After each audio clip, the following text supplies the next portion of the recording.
कराची, वो शहर जहां हर सुबह नए जज्बात लेकर आती है और हर शाम किसी ना किसी कहानी का अंजाम लिख जाती है। एक पुराने अपार्टमेंट के अंदर एक पाकिस्तानी फैमिली अपनी जिंदगी का सबसे बड़ा सफर शुरू करने को तैयार है। घर के अंदर बॉक्सेस बिखरे हुए हैं, कपड़े लिपटे हुए और हवा में थोड़ा उदासी और थोड़ी उम्मीद दोनों महसूस होती है। आमिर 38 साल का एक मेहनती आदमी थका हुआ मगर आंखों में उम्मीद लेकर एक बॉक्स उठाता है। उसकी बीवी आयशा 34 साल की, दिल से नर्म और आंखों में एक छुपी थकान लेकर पुरानी तस्वीरें संभाल रही है। उनका बेटा अली 8 साल का एक क्रिकेट बैट लेकर खिड़की के पास खड़ा है और उसकी छोटी बहन ज़ारा सिर्फ 4 साल की अपनी डॉल को सीने से लगाए हुए है। बालकनी से कराची का शहर चमक रहा है। ट्रैफिक के हॉर्न्स, दूर तक फैली लाइटों की चमक और हवा में नमक का हल्का सा एहसास। आमिर हल्की सांस लेकर कहता है, बस आयशा, सब कुछ यहाँ छोड़कर चलना आसान नहीं, लेकिन शायद वहाँ सुकून मिले। आयशा मुस्कुराकर कहती है, बस दुआ करना ये नया घर हमें एक नई जिंदगी दे। फैमिली बालकनी में खड़ी है, पीछे कराची की रात का नूर और उनके चेहरे पर एक छुपी सी उम्मीद। इस्लामाबाद का सफर शुरू होता है। कार मरगल्ला हिल्स के रास्तों पर चल रही है। गोल्डन आवर का वक्त है। पहाड़ियों पे धूप का जादू बिखर रहा है। जरा खिड़की के बाहर देखकर कहती है, मुम्मा वहां भी मेरा छोटू होगा? आयशा हंसकर कहती है, पता नहीं बेटा, शायद हो। अली खिड़की से क्रिकेट फील्ड जैसी जगह देखकर कहता है, मैं वहां भी क्रिकेट खेलूंगा। आमिर मुस्कुराता है, स्टीयरिंग संभालते हुए। कार के अंदर गर्म रोशनी का एहसास है, लेकिन दूर कहीं हवा का एक ठंडा झोंका गुजरता है, जैसे उनका इंतजार कोई कर रहा हो। शाम ढल रही है। कार एक बड़े पुराने गेट के सामने रुकती है।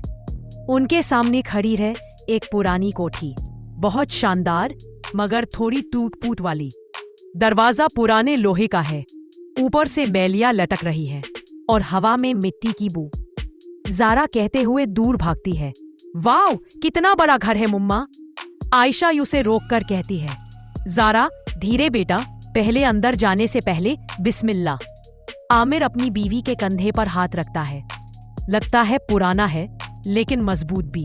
कोठी के ऊपर बादल मंडला रहे हैं, हवा तेज होती जा रही है। एक अजीब सा एहसास, जैसे ये घर इनका इंतजार कर रहा था। अंदर कदम रखते ही ठंडी हवा उनके चेहरों को छू जाती है। बड़े बड़े कमरे, ऊंची चात और फर्नीचर जो सफेद चादरों में लिपटा हुआ है। हवा में उदासी, धूल के जरे और एक पुरानी कहानी का खामोश निशान। आयशा हल्की आवाज में कहती है, कितना पुराना लगता है, जैसे कोई यहाँ रहकर गया हो। आमिर मुस्कुराता है, किसी वक्त ये कोठी किसी अमीर आदमी की थी शायद, अब हमारी है। एक पुरानी घंटी अपने आप बजती है, पिंग। सब रुक जाते हैं। ज़ारा कहती है, मुम्मा किसने बजाई ये? आयशा बेचैन सी नजर से इधर उधर देखती है।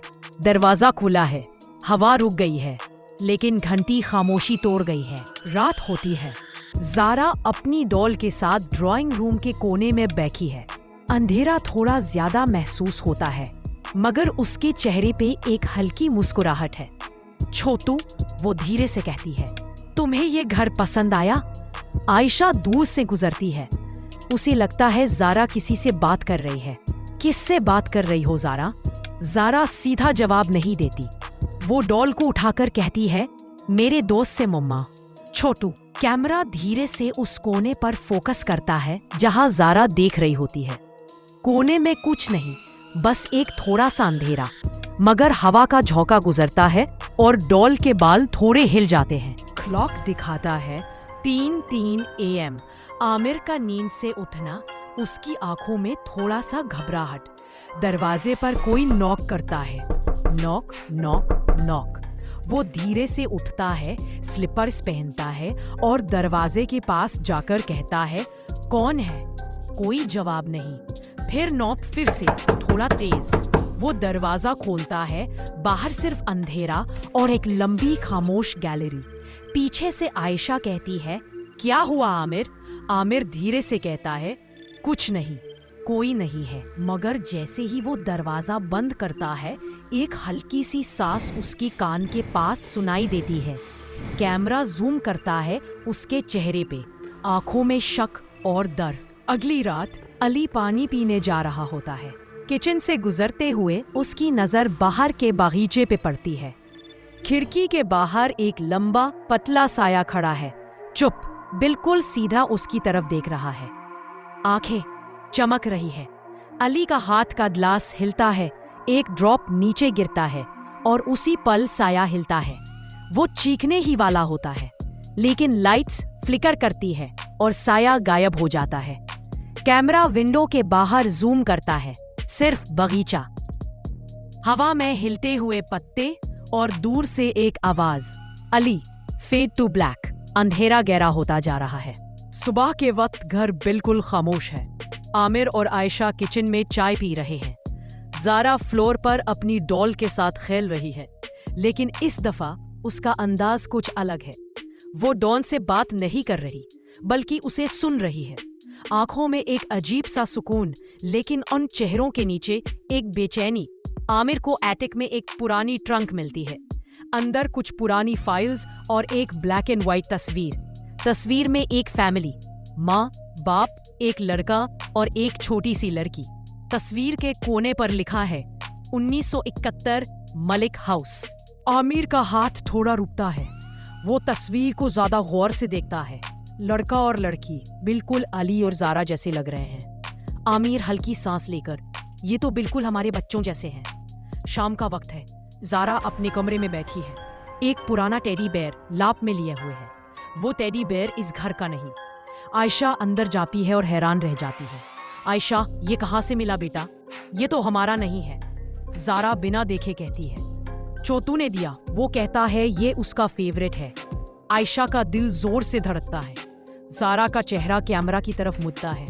उसके होठों पर एक अननेचुरल मुस्कुराहट और आंखों में एक ठंडी खाली सी रोशनी। कॉर्नर में एक शैडो हिलती है।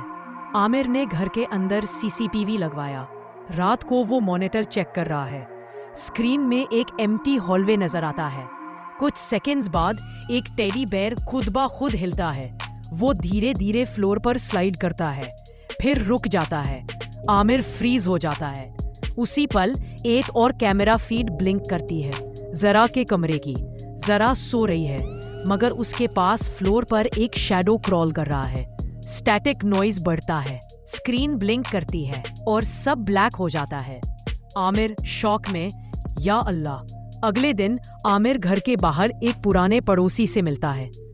बुजुर्ग आदमी, 70 साल का, आंखों में दर्द, हाथ में तस्बीह। आमिर, चाचा, आपको इस घर के बारे में कुछ पता है? बुजुर्ग थोड़ा चुप रहता है, फिर धीरे से कहता है, बेटा, ये घर मलिक साहब का था। उनकी फैमिली 1971 में यही गायब हो गई थी। लोग कहते हैं उनके बच्चों की रूह अब भी यहाँ खेलती है। हवा तेज चलती है और उसके लफ्ज गूंज जाते हैं, रूहें कभी घर नहीं छोड़ती बेटा। आमिर के चेहरे पर घबराहट। रात को अली बाथरूम जाता है। वो हाथ धोते हुए मिरर के सामने खड़ा है। मिरर में पहले सब नॉर्मल है, फिर पीछे एक लंबा साया दिखाई देता है। अली पलट कर देखता है, कोई नहीं। वापस मिरर देखता है, साया अब और करीब। उसकी आंखें चमक रही हैं। अली चीखने वाला होता है, पर आवाज नहीं निकलती। मिरर पर एक छोटा सा हाथ का निशान दिखाई देता है, छोटी बच्ची के हाथ जैसा। सुबह आयशा किचन में जाकर फ्रीज हो जाती है। ज़रा एक बड़ी छुरी से केक काट रही है। उसके चेहरे पर एक अजीब सा एक्सप्रेशन है। आयशा, ज़ारा, ये क्या कर रही हो बेटा? ये छुरी। ज़ारा बिना देखे कहती है, छोटू को भूख लगी थी मुम्मा। ज़ारा की आंखें वो बिल्कुल खाली है। रात को बिजली चली जाती है। अंधेरा पूरे घर पर छा जाता है। आमिर और आयशा फ्रंट डोर खोलने की कोशिश करते हैं, पर दरवाजा हिलता भी नहीं। आयशा चिल्लाते हुए, ये खुल क्यों नहीं रहा? दरवाजा जैसे किसी ने अंदर से पकड़ रखा हो। वॉल से हल्की सियाही बहने लगती है, जैसे जमीन से अंधेरा टपक रहा हो। ज़ारा ऊपर से चिल्लाती है, मम्मा, छोटू गुस्सा हो गया है। अगले दिन सुबह आमिर एक बुजुर्ग मौलवी साहब को बुलाता है। रूम के बीच में वो कुरान खोलकर बैठते हैं। उनकी आवाज गुनगुनाती है, आऊज़ु बिल्लाह मिनश शैतानिर रजीम। रूम के कोने से हल्की सियाही का धुआं उठता है। जारा एक कॉर्नर में बैठी है, आंखों में अंधेरा, लिप्स पर एक हल्की मुस्कुराहट। मौलवी साहब जोर से पढ़ते हैं और रूम में एक लाइट का झलक पड़ता है। डार्क कॉर्नर से कुछ पीछे हटता है, लेकिन पूरी तरह जाता नहीं। मौलवी साहब सांस लेकर, ये बच्ची अकेली नहीं है, ये घर भी किसी और का है। आयशा एक पुरानी अलमारी खोलती है। अंदर एक पुरानी तस्वीर और एक चिट्ठी मिलती है। चिट्ठी पे लिखा है, अगर कोई इस घर में आए, उनसे कहना हमारे बच्चों को आज़ाद कर दें, उनका खेल अब खत्म हो गया है। तस्वीर पे वही पुरानी फैमिली और इस दफा उनके चेहरे जिंदा लग रहे हैं। एक टीयर ड्रॉप पेपर पर गिरता है। आयशा के हाथ का कॉम्पल्शन उसके चेहरे पर समझ और एक आवाज गूंजती है, अब सब कुछ खत्म करना होगा। मैंशन के अंदर अंधेरा अपनी इंतहा को पहुंच चुका था। हर दीवार से कुछ अजीब सी आवाजें आ रही थी, जैसे कोई जमीन के नीचे से करा रहा हो।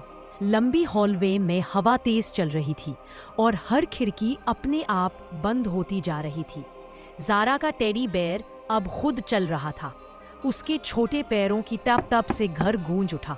डाइनिंग हॉल के ग्लास प्लेट्स हवा में तैर रहे थे, जैसे कोई इनविजिबल कुव्वत उन्हें घुमा रही हो। वॉल्स से काली लिक्विड जैसी चीज टपक रही थी, जैसे खून और काली राख मिलकर बह रही हो। फादर ने जोर से चिल्लाया, आयशा, बच्चों को लेकर अंदर आ जाओ।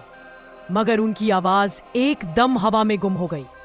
कहीं दूर से जारा की हंसी गूंजी, लेकिन उस हंसी में अब बचपना नहीं था, एक भूतनी का सा सुकून था।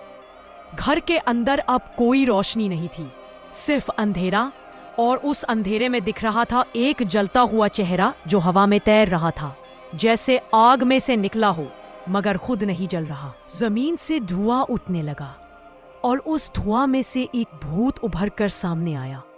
उसका चेहरा पूरी तरह जला हुआ था, जैसे किसी ने उसे जिंदा आग में फेंक दिया हो। उसकी आंखें सफेद थीं, बिना प्यूपिल के, बिना जिंदगी के, लेकिन उन आंखों में एक दर्द था, एक कहानी थी, एक सच छुपा था। जारा उसे देखती रही, जैसे वो पहचान गई हो। उसने धीरे से कहा, छोटू। उसके बोलते ही पूरी दीवार हिल गई। बल्ब्स एक के बाद एक फटने लगे और घर का हर दरवाजा बंद हो गया। छोटू ने अपने काले हाथ जारा की तरफ बढ़ाए। उसके हाथ बोन्स जैसे थे, जले हुए मगर दिल का दर्द लेकर। आयशा फौरन आगे आई। उसने अपनी बेटी को पीछे करते हुए चीखा, उसे दूर रहो। लेकिन छोटू रुका नहीं। उसके चेहरे पर दर्द और नफरत दोनों थे। एक हवा का झोंका आया और सब कुछ हिल गया। लिविंग रूम में आयशा ने एक पुरानी तस्वीर उठाई, वही जो उसे छोटी की चिट्ठी के साथ मिली थी। उस तस्वीर में एक छोटा लड़का था, बिल्कुल जारा जैसा। उसके साथ एक माँ थी जिसका चेहरा आयशा जैसा था। आंखों से आंसू बह गए। उसने तस्वीर छोटू के सामने उठाई और कहा, तुम्हें सिर्फ इंसाफ चाहिए था ना? मैं समझ गई हूँ, तुमसे गलती नहीं हुई थी, तुम्हें बस कभी सुकून नहीं मिला। छोटू एकदम रुक गया। उसके चेहरे से धुआं उठता रहा, लेकिन उसकी आंखों में अब एक नरमी थी। आयशा आगे बढ़ी। उसने कुरान की एक आयत पढ़ी, बिस्मिल्लाहिर्रहमानिर्रहीम। पूरे घर में एक नूर फैल गया। दीवार की सफेदी तोड़कर एक हल्की सी रोशनी अंदर घुस आई। छोटू ने अपने हाथ धीरे से नीचे कर लिए और उसका जला हुआ चेहरा चमकने लगा। छोटू का चेहरा अब आग से नहीं, रोशनी से भर गया था। उसके जले हुए हाथ अब सफेद धुंध में तब्दील हो गए। उसके इर्द गिर्द घूमता अंधेरा अब पिघल रहा था। जारा आगे बढ़ी। उसने अपना छोटा हाथ उसके हाथ पर रखा। छोटू मुस्कुराया, एक बच्चे जैसी मासूम मुस्कुराहट, और फिर धीरे धीरे उसका पूरा जिस्म हवा में घुल गया। सिर्फ एक हल्का सा नूर रह गया जो आयशा के हाथ पर गिरकर गायब हो गया। पूरा घर अब शांत था। जो वॉल्स कभी खून रो रही थी, अब सफेद और साफ थी। एक नई सुबह का पहला उजाला छा गया था। एक लंबे खौफनाक रात के बाद मैंशन में पहली बार सूरज की किरण घुसी। लिविंग रूम, जहां पहले हवा भी रुक जाती थी, अब एक गर्म नूर से भरा हुआ था। सब कुछ साफ था, सब नॉर्मल। ज़ारा सोफा पर बैठी अपनी डॉल को गले लगा रही थी। अब वो टेडी बेयर उसके पास नहीं था। आयशा खिड़की के पास खड़ी थी, आंखों में आंसू और दिल में सुकून। उन्होंने धीरे से कहा, वो चला गया। फादर ने बस सर हिला दिया, चुपचाप। सुबह के सॉफ्ट लाइट में फैमिली अपना सामान कार में रख रही थी। घर अब पीछे रह गया था, लेकिन उनके दिल में उसकी यादें गहरी थी।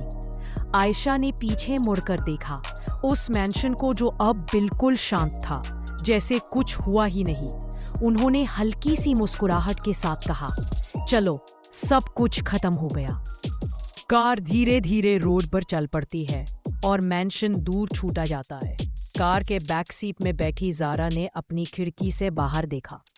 उसने छोटी सी हाथ उठाकर हवा में वेव किया और मुस्कुराई, एक मासूम सी मुस्कुराहट के साथ। मगर जब कैमरा उसके चेहरे के पास आता है, उसकी आंखों के कोने में एक छोटी सी चमक दिखाई देती है, बिल्कुल वैसी ही चमक जैसे छोटू की आंखों में थी। सुबह की रोशनी में वो पुराना मैंशन खामोश खड़ा है, पीछे से बर्ड्स की हल्की सी आवाज और हवा में सुकून। लेकिन एक खिड़की के पीछे से हल्की सी छोटी सी सिलहुतें दिखाई देती है, एक बच्चे का साया जिसकी आंखें चमक रही हैं।